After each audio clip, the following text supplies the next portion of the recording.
Hello, this is Matt on the Moon Lambo channel. One of the big picture questions that I remember pondering when I first jumped into crypto in late 2017 is, would we ever see a world in the future where perhaps a cryptocurrency or maybe multiple cryptocurrencies would be treated as global reserve current, a global reserve currency or global reserve currencies, depending on how many there are. And perhaps would the United States dollar in such a world be supplanted? Would it just no longer be playing that type of role?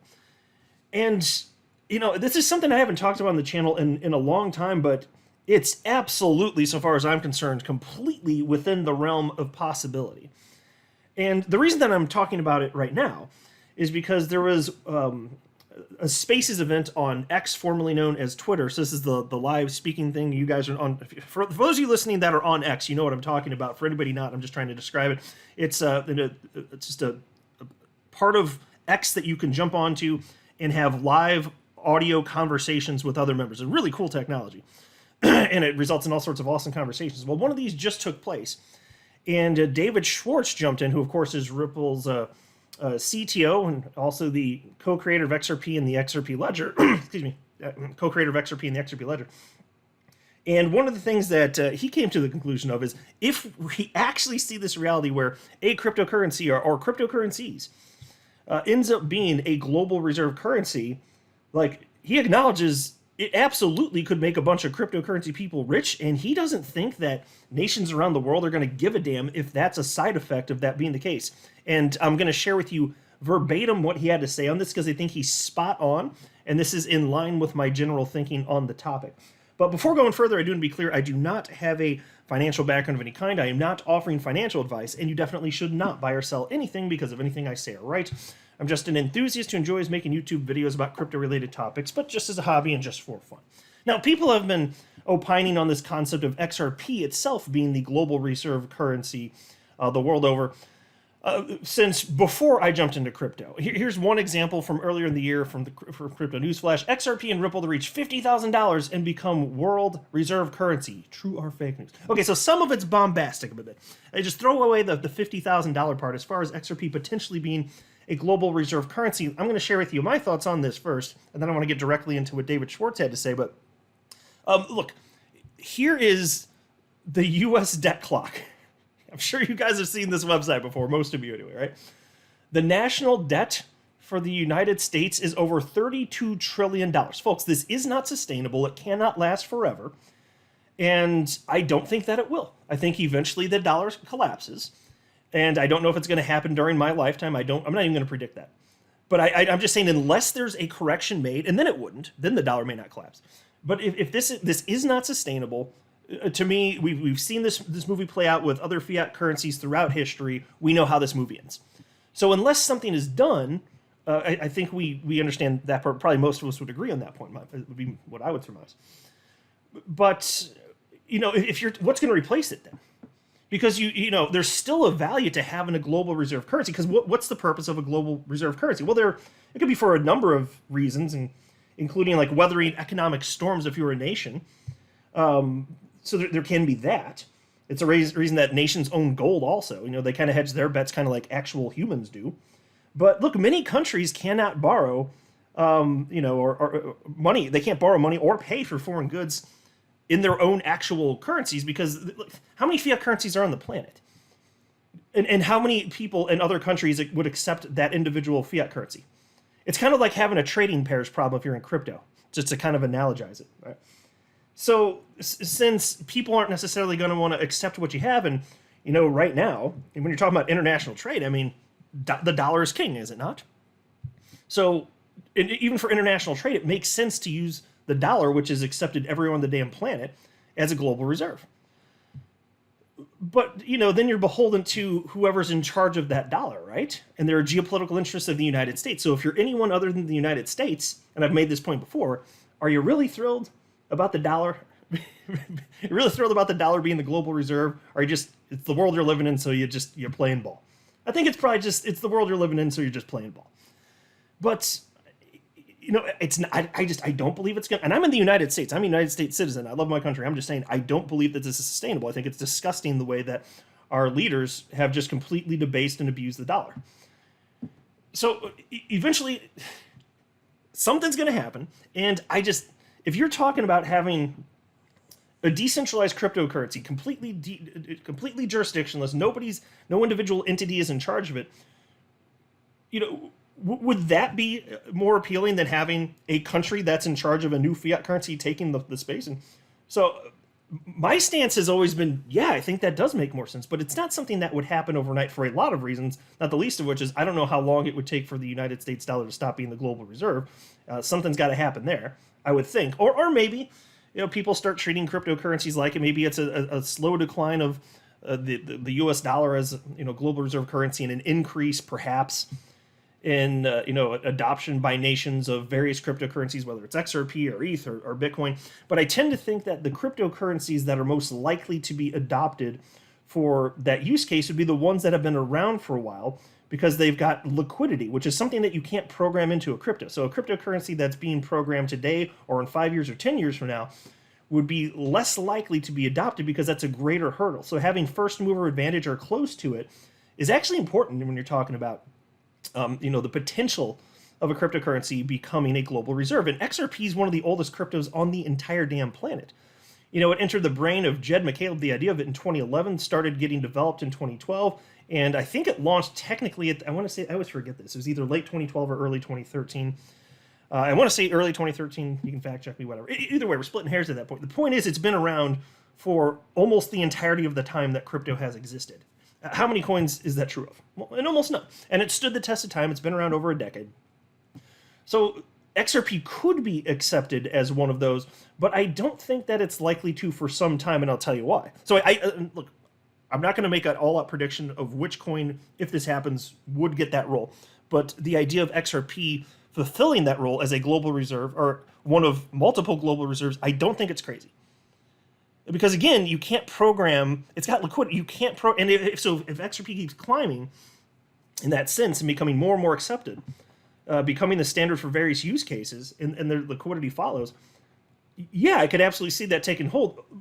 But the caveat there is, I don't think it's going to happen unless we get to a point where Ripple holds less XRP. Because if you're a nation state and you're holding a bunch of XRP, but then that Ripple's got close to half the supply, and if they start selling, what does that mean for the well-being of your nation? I don't see that happening. And I get it, there are whales in everything, quite literally. I mean, you're talking about, in the terms of the United States dollar, who's the whale there? How about the country that can endlessly print it, right? So I get it, there can be whales everywhere, and with Bitcoin, there's 1 million Bitcoin held by Satoshi, roughly. But still, I'm just saying, if you have the amount of that held by Ripple, that's less of a hurdle as time, and that's what we've been seeing, and that's what's kind of exciting. So here you see Live Coin Watch. Circulating supply of XRP is 52 billion, with the max supply, of course, being 100 billion. So 52 billion in circulation. Well, when I jumped into crypto in late 2017, that number was more like, I want to say 36 billion, maybe 37 billion, it was somewhere around there. So in less than 6 years, it went from 37 billion to 52 billion. So Ripple continues to hold less and less. So if you fast forward another 5 years or 10 years, and so you can imagine, if you're one of the people holding a coin and then it becomes a global reserve currency, it probably doesn't take much to become filthy rich, right? Wouldn't you assume that? If that actually happens for XRP, well, holy hell. So I'm not going to predict that it will happen. I'm just speaking conceptually the types of things that I think, in a general sense, directionally, I think it makes sense for nations to go, and what that might look like should it occur for any particular crypto. So given that XRP is one of the oldest cryptos, if you get to a point where circulating supply is way, way, way higher, Ripple holds way, way, way less, that's not going to be a hurdle in the future, and it stood the test of time. That's another thing that I think is going to be very important to nations. And if the liquidity is there because you can't program liquidity in, what's the hurdle then? So I don't know what the timeline for something like that would be, but it's not a crazy idea. It's definitely not a crazy idea. I think that all sorts of nations are going to ultimately hold various cryptocurrencies. I mean, we already see things are going that direction in terms of adoption.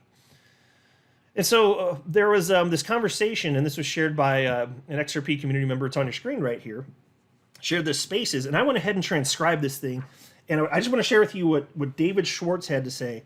And I think he absolutely hit the nail on the head. And the way that he logically thought through this and justified his position, I think it makes all the sense in the world. And so somebody in the spaces here asked him, basically, and I'm paraphrasing, but can there be two world reserve currencies simultaneously?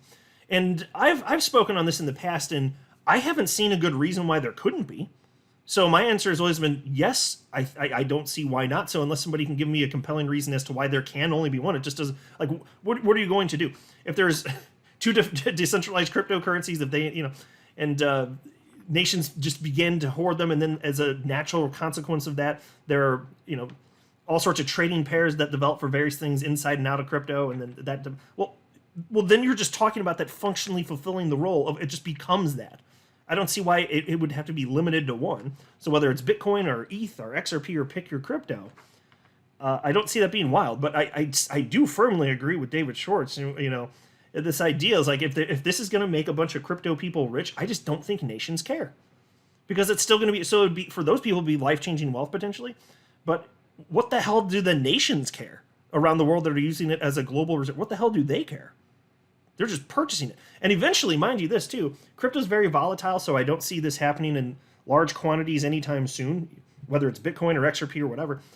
But as the asset class matures and more money flows in, you're going to see a stabilizing effect. And you have seen that for the last 14 years that crypto's existed. So there'll continue to be less volatility, which does ultimately, as more money flows in, means less and less opportunity, which is why I'm glad we're here now before almost everyone else in the entire damn planet. But once you get to that point where there's certain maturation of the asset class, yes, you're talking about a world where now it might make sense, since there's less risk in terms of volatility for nations to be holding particular cryptocurrencies.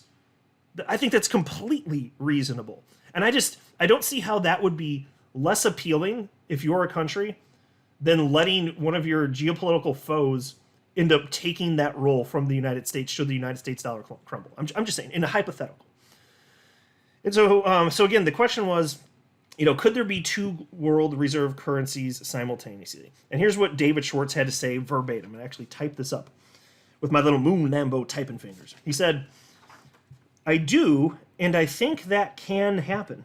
I think it's quite realistic that a lot of the world is just done with the dollar as the reserve currency. And I think there are a lot of places that are willing to try something else. And one of my scenarios, and again, I don't think it's going to play out quickly, but one of my wild case success scenarios for digital assets is if countries start to realize the US dollar is not going to be the reserve currency forever, other things are going to be the reserve currency. And the same thing that we saw with banks. When we started selling software to banks, people would say to me, why would a bank use something that you guys are selling when they could use something that's made by banks? And what they didn't realize is that, only like 10 banks on the planet, Deutsche Bank, HSBC, Credit Suisse, JP Morgan Chase, are the ones who could build a system that the entire planet could run on. For the rest of the banks, that's 6,000 smaller banks, those are their biggest, strongest competitors. Those are the entities they hate the most. They would not want to use a system built and maintained by them because it's going to be biased in favor of them, their biggest and strongest competitors. And I think the same thing could happen to nations. Every nation would love for their currency to be the world reserve currency. That's grown the US economy, quote unquote, unfairly by leaps and bounds for decades. And every other country would be like, yeah, we'd love to have the world reserve currency, but the only countries that could possibly pull it off would be the US. The US holding on to its position. Maybe the EU, maybe Russia, maybe one or two others. But realistically, most countries know that if there's going to be a new world reserve currency that's a country's currency, it's not going to be them. And so they might actually prefer a currency that nobody can control compared to one of their largest geopolitical rivals. And so that's like what I think is the biggest possible success scenario for digital assets. If these countries are like, okay, the US dollar can't hold on forever, but it's not going to be our currency because no one's going to want to repeat nobody but the EU wants the EU to replace the dollar, right? Nobody wants nobody but Russia wants the ruble to replace the dollar. Nobody but China wants the yuan to replace the dollar. So maybe they could settle on a currency that nobody could control rather than one controlled by their most powerful geopolitical rival. So if you want a success scenario, that's the one that I think is most likely. Okay, so I agree with everything that he said there conceptually. That makes all the sense in the world. And in terms of nations just getting, it's like I don't think it's going to unfold, and not that he was necessarily saying this. I don't think it's going to unfold in such a way that of the roughly 200-ish nations that exist, they're all going to get on a phone. Maybe they get on a Zoom call or one of these Spaces events on X, formerly known as Twitter. I don't think they're going to do that. I don't think that's it's going to be coordinated in that sense. I think it's more like it would just be a natural adoption of nations start to get exposure in the future to various cryptocurrencies, and then it's just an organic process. And then it just happens to, by the nature of it, one nation sees that another's doing it, they start to copy, like, oh, there is useful, and then there's trading pairs. Maybe it's XRP, Bitcoin, whatever. And I think it just happens organically at that point, and then you get this snowball effect. And so if you're holding something that becomes a global reserve, can you imagine the supply and demand dynamics on this? We're talking about scarce quantities of Bitcoin and ETH and XRP. In the case of XRP specifically, it's deflationary. And only to a small degree, but it's deflationary. That's programmed into it. There's not that. And so if you're talking about less than 1% of humans having pushed the price all-time high of XRP to close to $4, what do you think happens if like dozens of nations around the world start holding it as a global reserve currency? And so it's a hypothetical, and I'm not going to be so bold as to predict that happens specifically for XRP, but it's not outside the realm of possibility. And if it's not XRP, it's going to be something. I think that that's what's probable anyway at some point in the future. It just seems like the most logical, rational next development. And the technology exists now. So I don't see why we wouldn't just, I don't see why it wouldn't naturally unfold that way. Because what I don't think you're going to see now that this technology exists, and as things become mature and there's less volatility, I think it's less likely that there's going to be some force. Because how are you even going to get a new fiat currency from any nation to be adopted widely when other nations, if they're not the issuing nation, they don't like it? Like, what's going to cause that now that there's an alternative? I find it improbable. Not impossible, but I find it rather improbable. I just don't think that makes sense.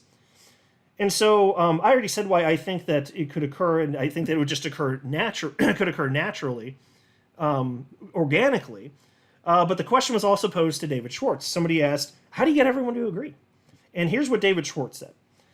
Well, they might agree if the alternative is that their geopolitical rivals force some new replacement for the dollar that's, they just replace the old boss with the new boss.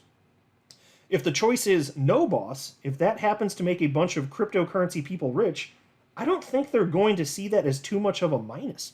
Exactly. Now that is spot on. And so I'm not as convinced that there would be particularly large coordination other than leaders from various nations just having casual conversations. I don't think there's going to be some big project where there's this big summit and then they all sign papers to make this happen. I think it's going to be more organic than something like that. And so as far as this making a bunch of crypto people rich, why would the nations care? They're doing what's in their best interest. They don't care if individuals around the planet get rich. Why the hell would they care? That has no negative impact on them whatsoever. So again, as time passes, I think you could see this simultaneously. You could see the United States dollar continue to fulfill this role, even if it ends up at some point on a downward slide. And then you start to see a cryptocurrency or multiple cryptocurrencies creep in, and then you start to see some competition, and then you keep seeing a slow downward decline for the dollar in that role. And it's just, I think if it happens, again, it's just a consequence of this, going back to the U.S. debt clock. You did it to yourself, you damn fools. And look, I love my country, but I'm just saying, like, this is absolutely absurd and completely unacceptable. But nobody's going to put the house in order. So this is the reality we live in. So what do you think is most probable? Let me know in the comment section below. I'm not a financial advisor. You should not buy or sell anything because of anything I say or write. That would be a very, very, very bad idea. Until next time, to the moon, Lambo.